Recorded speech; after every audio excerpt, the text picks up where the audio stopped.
Over 70% of the US population uses social media. Yet, individual engagement exists on a massive spectrum, ranging from near constant usage to total abstention. This suggests that online behavior is neither random nor entirely the product of cultural norms. Instead, these levels of engagement appear to be predictable outputs governed by two intersecting factors. The first is our baseline neurobiology, specifically the mechanical way the human brain evaluates and processes digital rewards. The second factor is our individual psychometric profile. A 20-country study of over 21,000 people used the Big Five personality traits to measure how these profiles influence our digital habits.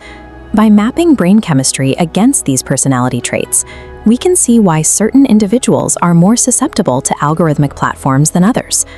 This intersection transforms social media from a cultural trend into a predictable biological and statistical engine.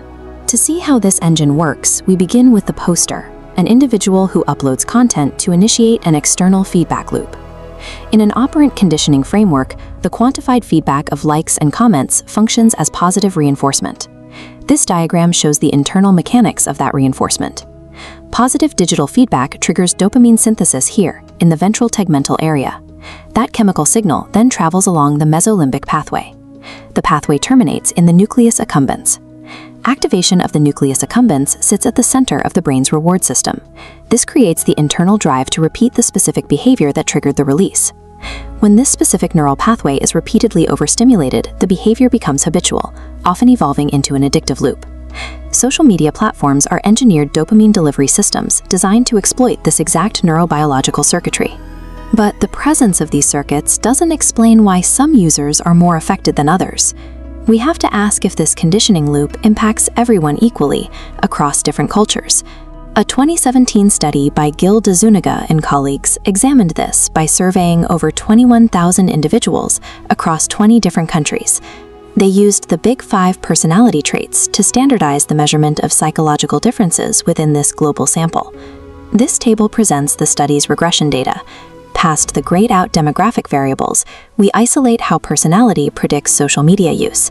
We focus on Block 4, moderation effects, which shows how specific traits influence engagement frequency.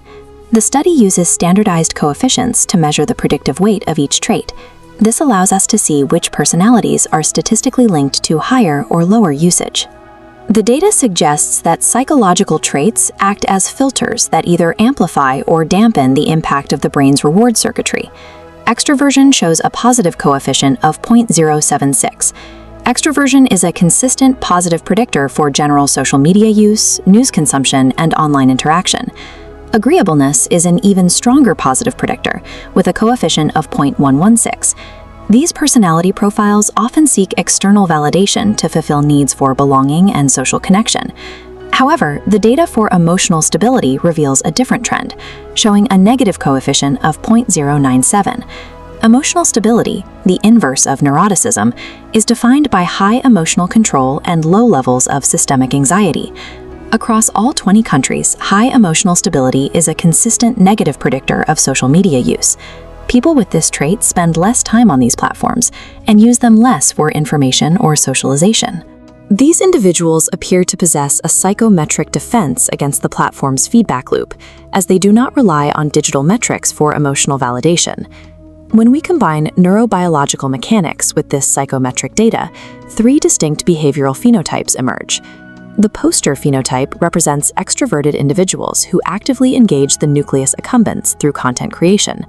The viewer phenotype consists of consumers driven by entertainment, education, or parasocial connection.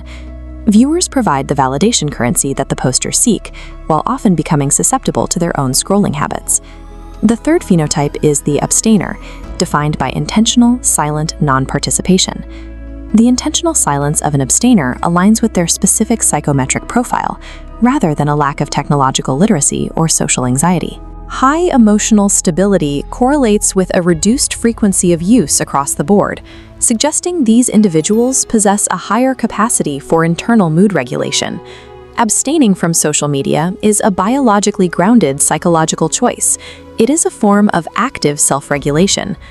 Mapping these phenotypes on a conceptual matrix, the x-axis is the source of validation, the y-axis is emotional stability. Posters and viewers occupy the quadrant of external validation and lower emotional stability. The intentional abstainer sits opposite, high emotional stability and internal validation. Social networking platforms act as behavioral traps for those relying on external feedback for emotional regulation. The abstainer phenotype opts out of this system, trading public visibility for psychological peace. Silence is where the work happens. Bypassing the mesolimbic conditioning loop preserves your undivided attention for deep work and offline mastery. Digital silence is frequently mistaken for insecurity or isolation, but empirical data tells a different story. Online silence is a measurable marker of high emotional stability. It represents a refusal to outsource the regulation of one's nervous system to an algorithm. In the digital age, true psychological autonomy is measured by remaining indifferent to the algorithm.